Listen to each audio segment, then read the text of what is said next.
दोस्तों, मेरा नाम है कुमकुम बिनवाल। 5 राज्यों के विधानसभा चुनाव में मध्य प्रदेश और छत्तीसगढ़ को लेकर तो बहुत बात हो गई, लेकिन आज हम बात करने वाले हैं राजस्थान के बारे में। राजस्थान चुनाव के ठीक पहले पनौती नाम सोशल मीडिया में ट्रेंड हुआ। राहुल गांधी ने अपनी रैली में उसका जिक्र किया और अब बीजेपी की मीडिया और खुद बीजेपी ने उसको सीधे मोदी जी के अपमान से जोड़ दिया है, प्रधानमंत्री के अपमान से जोड़ दिया है। कि क्या वाकई में, सवाल है कि क्या वाकई में पनौती शब्द राजस्थान में कोई चुनावी मुद्दा बन पाएगा, और अगर नहीं बन पाएगा तो वो कौन से मुद्दे हैं जो बीजेपी के लिए एक विन विन सिचुएशन में उसे ला सकते हैं, या फिर कांग्रेस के लिए मजबूत स्थिति पैदा कर रहे हैं। मेरे साथ वरिष्ठ पत्रकार डॉक्टर सुनीलम जुड़ गए हैं। बहुत शुक्रिया आपका सर हमारे साथ जुड़ने के लिए। सबसे पहले, पनौती शब्द को जिस तरह से पहले सोशल मीडिया में वायरल हुआ पनौती शब्द, फिर राहुल गांधी ने रैली में उसका जिक्र किया, और अब बीजेपी और बीजेपी की मीडिया जिस तरह से उसको हाथों हाथ ले रही है, क्या वाकई में राजस्थान के चुनाव में सर कोई मुद्दा बन पाएगा ये पनौती?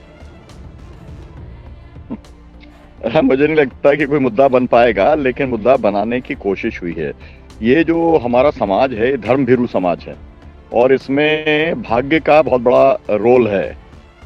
ये जो पनौती शब्द है, मैं आज अभी जयपुर में हूँ और मैं बैठा हुआ था सब लोगों के बीच में। मैंने उनसे पूछा ये पनौती का मतलब क्या होता है। लोगों ने कहा कि अपशगुन, मतलब कुछ ऐसा जिसके पहुंचने से जो है कुछ नुकसान हो जाए, उसको अपशगुन लोग कहते हैं। तो ये जो है, मोदी जी नरेंद्र मोदी स्टेडियम के अंदर जो पूरा मैच हुआ वहां पर पहुंच गए। उन्होंने सोचा तो ये था कि जैसे चंद्रयान वाला जो पूरा प्रोजेक्ट था उसकी लॉन्चिंग हुई, तो वहां पर जो साइंटिस्ट लोग हैं वो आते और वो बताते, उसके डिटेल्स बताते। उसकी जगह पर मोदी जी ने वहां पे अपनी मन की बात कर दी। तो उन्हें ऐसा लगा था कि ऐसा ही वहां पर भी होगा, लेकिन लोगों को लगा कि भाई इनके आने से अपशगुन हो गया। तो इसकी शुरुआत तो इस तरीके से हुई।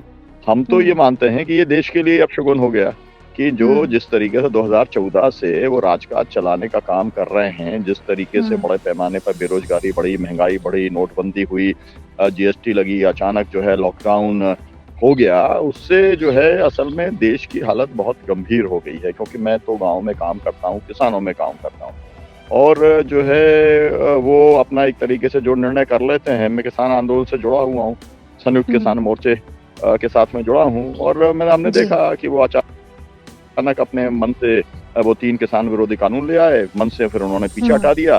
हम लोगों के लिए सबसे बड़ी चुनौती साबित हुए, क्योंकि हमारे 380 दिन तक आंदोलन करना पड़ा लाखों किसानों को, सर्दी गर्मी बरसात में, और फिर हमारे जो है 750 किसान शहीद हो गए। तो ये तो मतलब एक बात साबित हो जाती है कि जहां हाथ डालते हैं, ये कहा जाता है कि जहां पड़े पैर संतन के वहां बंटा धार, कुछ लोगों के बारे में कहते हैं, और उनको बंटाधार के तौर पर जाना जाता है। तो ये देश के लिए बंटाधार साबित हो गए हैं, और इसीलिए ये बात चल रही है, लोगों के मन की बात है, इसलिए ये बात जो है लोग देख पा रहे हैं इसको। जी चलिए देखते हैं, ये चल रही है तो ये पॉलिटिकली कितना फायदा पहुंचा पाती है कांग्रेस को, कहीं नुकसान ना पहुंचा दे, इस पर भी आगे चर्चा करेंगे। लेकिन सुनीलम जी, ये महत्वपूर्ण है कि आज प्रधानमंत्री ने भविष्यवाणी कर दी है कि अशोक गहलोत की सरकार कभी नहीं बनने वाली राजस्थान में। आपको जयपुर में है, प्रधानमंत्री मोदी की भविष्यवाणी, जिस कॉन्फिडेंस से उन्होंने ये बात बोली, ऐसा लग रहा था कि बीजेपी 5 राज्यों में किसी और राज्य को लेकर हो ना हो, राजस्थान को लेकर 100% कॉन्फिडेंट है। क्या वो कॉन्फिडेंस आपको जमीन पर दिख रहा है?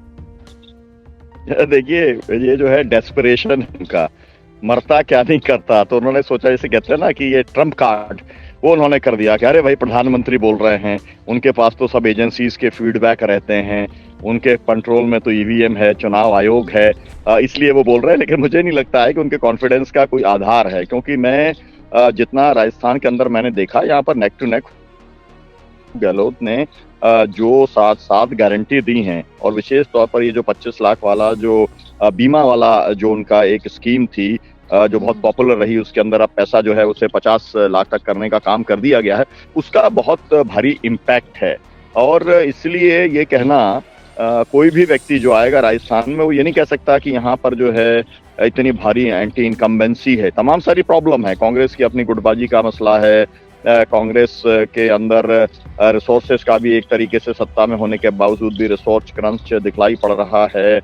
वसुंधरा राजे जो है, उनको जिस तरीके से साइडलाइन किया हुआ है भारतीय जनता पार्टी के द्वारा, उसका भी लाभ इनको मिल रहा है।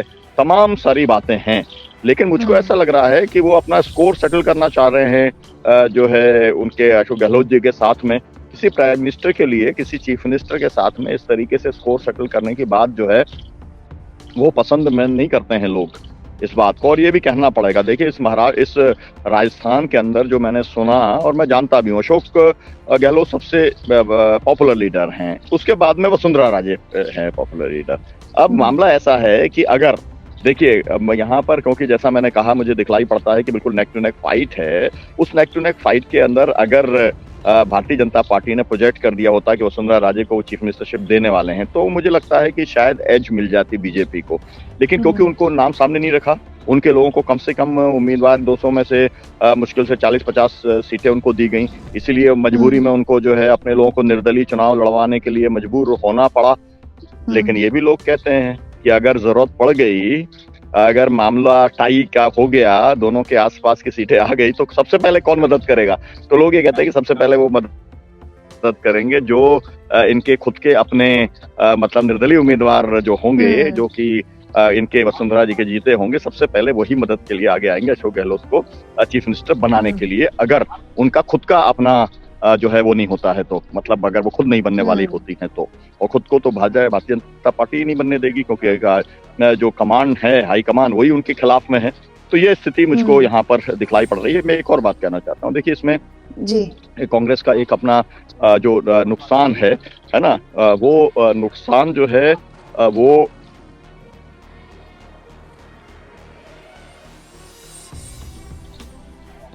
जी, यहाँ पर जो थोड़ा सा नुकसान है वो इस बात का भी है कि देखिए जैसे मैं मध्य प्रदेश से आता हूँ, है ना, मध्य प्रदेश के अंदर भी नेक टू नेक फाइट है, और मेरा कहना वहां पर ये है, जो विश्लेषण आमतौर पे कोई भी नहीं कर रहा है, वो मैं दावे के साथ विश्लेषण कर रहा हूँ कि वहां पर जिसको थर्ड फोर्स बोलते हैं, या जिनको लोग कहते हैं कि छोटी पार्टियां बोलते हैं, मेरे हिसाब से समाजवादी पार्टी जिसने 67 सीट्स लड़ी हैं, कम से कम 10 से 15 जगह पर उसे 25,000 से ज्यादा वोट मिलेंगे। बीएसपी जिसने 178 सीटें लड़ी हैं, गोंडवाना जिसने 70 सीटें लड़ी हैं, उन दोनों को कंबाइन में मिला करके 15 से 20 सीटें उनको 25,000 प्लस मिलेगा। आम आदमी पार्टी को कम से कम 5 जगह पर 25 प्लस मिलेगा। एक जैस करके संगठन है, उसको 10 जगह के ऊपर 25 प्लस मिलेगा। मेरे हिसाब से कम ऐसी सीटें 30 से लेकर के 50 के बीच में हैं, जहां पर की 25,000 प्लस वोट लेने का काम ये लोग करेंगे। तो अब वो किसको डैमेज करेंगे, उसी से तय होगा कि कौन सरकार बनाने का काम।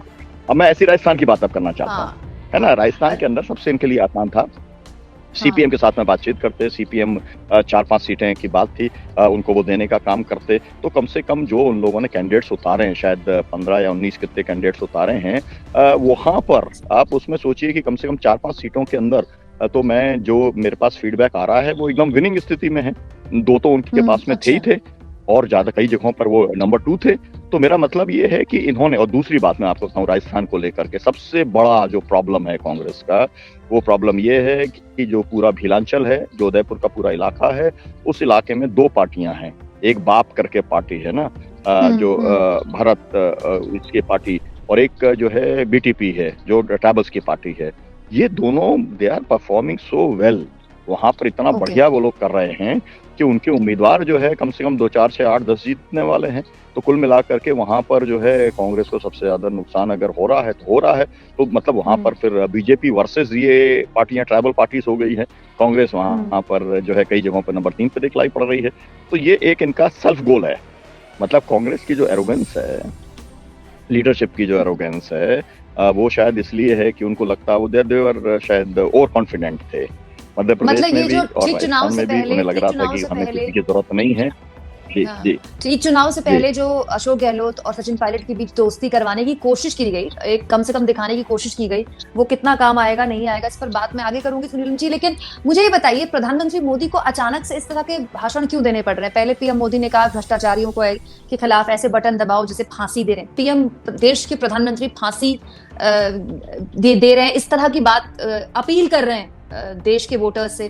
फिर प्रधानमंत्री मोदी लगातार अपनी रैलियों में कन्हैया लाल की मौत का जिक्र कर रहे हैं। आज मुख्यमंत्री योगी आदित्यनाथ भी राजस्थान में, और वो भी कह रहे हैं कि मैं होता तो मेरा बुलडोजर अब तक चल गया होता। तो ये बीजेपी की हर बार के चुनाव की स्ट्रैटेजी के तौर पर आप इसे देखते हैं कि हर चुनाव में हिंदू मुस्लिम और ये सांप्रदायिक बयान मोदी जी की तरफ से या बड़े नेताओं की तरफ से दिए जाते हैं, या फिर कहीं पेच फंसा है, कहीं गोटी फंसी है, इसीलिए अंतिम ब्रह्मास्त्र चला जा रहा है? बिल्कुल आपने ठीक कहा है। असल में ये इनकी जो पूरी पॉलिटिक्स है वो पोलराइजेशन के ऊपर आधारित है। और पोलराइजेशन जो है ये नहीं कर पाए हैं। ये जो है इनके लिए यही इनको डेस्परेट स्थिति के अंदर पहुंचाने का काम कर रहा है। उस मामले में जो अशोक गहलोत है वो जादूगर है। मतलब कि आप कितनी बड़ी क्राइसिस खड़ी कर दो, वो आदमी उसमें से रास्ता निकाल लेता है ना। ये जो एक उनका गुण है तो वो कांग्रेस के लिए बहुत पॉजिटिव है, लेकिन वो भारतीय जनता पार्टी के लिए बहुत निगेटिव है। तो इनको समझ में नहीं आ रहा कि अब हम क्या करें। इसीलिए ये जब 2 दिन बचे हैं, मतलब चुनाव कैंपेन शायद कल समाप्त हो जाएगा, तो ये बिल्कुल हर तरीके से पोलराइजेशन करना चाहते हैं। अपने बाबा 5-5 बाबाओं को जो है उन्होंने उतारने का किया है। तो मुझे लगता है कि ये एक तो प्रधानमंत्री की गरिमा के अनुरूप नहीं है। जो इनके भाजपा के लोग भी हैं वो लोग भी कहते हैं कि भाई मतलब इतनी बुरी हालत थोड़ी है, हम लोगों की हालत ठीक ठाक है। राजस्थान के अंदर इतनी ज्यादा आपको नीचे उतरने की जरूरत नहीं है। नाम तो पार्टी का खराब होता है, नाम तो देश का खराब होता है, नाम तो प्रधानमंत्री पद की गरिमा जो है वो उसको नुकसान पहुंचता है। तो ये मुझे लगता है कि ये इनकी एकदम फ्रस्ट्रेशन और उसकी स्थिति है, डेस्परेट है ये एकदम। इससे बिल्कुल अलग अगर मैं कांग्रेस खेमे की बात करूं, सुनीलम जी, जिस तरह से चुनाव से पहले राहुल गांधी ने दोनों अशोक गहलोत और सचिन पायलट का हाथ पकड़ा, फिर एयरपोर्ट में भी जब राहुल गांधी ने बात की तो बड़े कॉन्फिडेंट दिख रहे थे, लेकिन हमने देखा राजस्थान में पिछले 3.5-4 साल लगातार दोनों के बीच में तलवारें खींची रही। चुनाव से पहले दोस्ती भले ही हो गई हो, क्या जमीन पर वो कैडर उस तरह से एकजुट होकर ही काम कर रहा है कांग्रेस का, या फिर वो जो 3-4 साल रस्साकशी रही गहलोत और पायलट के बीच में, उसका असर दिख रहा है कांग्रेस के लिए? बिल्कुल स्पष्ट दिख रहा है। मैं टोक के अंदर था और मुझे बिल्कुल बहुत स्पष्ट तौर पर दिखलाई दिया कि सचिन पायलट के जो अपने समर्थक हैं उनके बारे में मैं नहीं कह सकता, क्योंकि उनसे मेरी कोई बातचीत नहीं हुई है, फर्स्ट हैंड मेरे पास जानकारी नहीं है। लेकिन उनके समर्थकों के बीच में अशोक गहलोत को लेकर के जबरदस्त गुस्सा है और उनको ये लगता है कि हमारे नेता के साथ अन्याय हुआ है। तमाम सारे जो गुर्जर कम्युनिटी के लोग हैं उनके बीच में बहुत ज्यादा गुस्सा है। तो ऊपर से तो जो है वो एक साथ मतलब फोटो खिंच गए, एक साथ हैंडशेक हो गया, सब कुछ हो गया, but all is not well. मतलब ये बात मेरे को टोंक के अपने दौरे में लोगों से मिलने के बाद समझ में आई। और मेरे लिए मेरे जैसे लोग जो डेमोक्रेसी के अंदर विश्वास रखते हैं, भारत के कॉन्स्टिट्यूशनल वैल्यूज में विश्वास रखते हैं, मेरे लिए बहुत ज्यादा चिंता की बात है। क्योंकि मुझे दिखलाई पड़ता है कि अगर सरकार बनाने के करीब भी आ जाएंगे और अगर सरकार मान लो बना भी लेंगे, तो भी मुझे दिखलाई पड़ रहा है कि सचिन पायलट जो है उनके ऊपर इतना दबाव होगा उनके कार्यकर्ताओं का कि वो कुछ ना कुछ ऐसा करें जिससे ये सरकार डिस्टेबलाइज हो। ये मेरा जो एक आकलन है ये बहुत कटु है और इस आकलन को मैं नहीं करना चाहता हूं, लेकिन मुझे लगता है कि अपने प्रति, खुद के प्रति भी ईमानदारी जरूरी है। और जब आप फील्ड में जाके जो आंख से देख के आए हैं वो ना बोलना बेईमानी है, इसलिए मैंने ये बात को रखा है। तो दिक्कतें दोनों खेमे में है, लेकिन बेहतरीन तरीके से चुनाव से पहले कौन इसको समेट लेता है, वोटिंग से पहले, इस पर नजर मारी रहेगी। बहुत बहुत शुक्रिया सर, आप जुड़े हमारे साथ। आगे भी चुनावी विश्लेषण आपके साथ जारी रहेगा। देखते रहिए मेरा चैनल, शेयर कीजिए, लाइक कीजिए और थैंक्स और ज्वाइन के ऑप्शन का जरूर इस्तेमाल कीजिए। Thank you.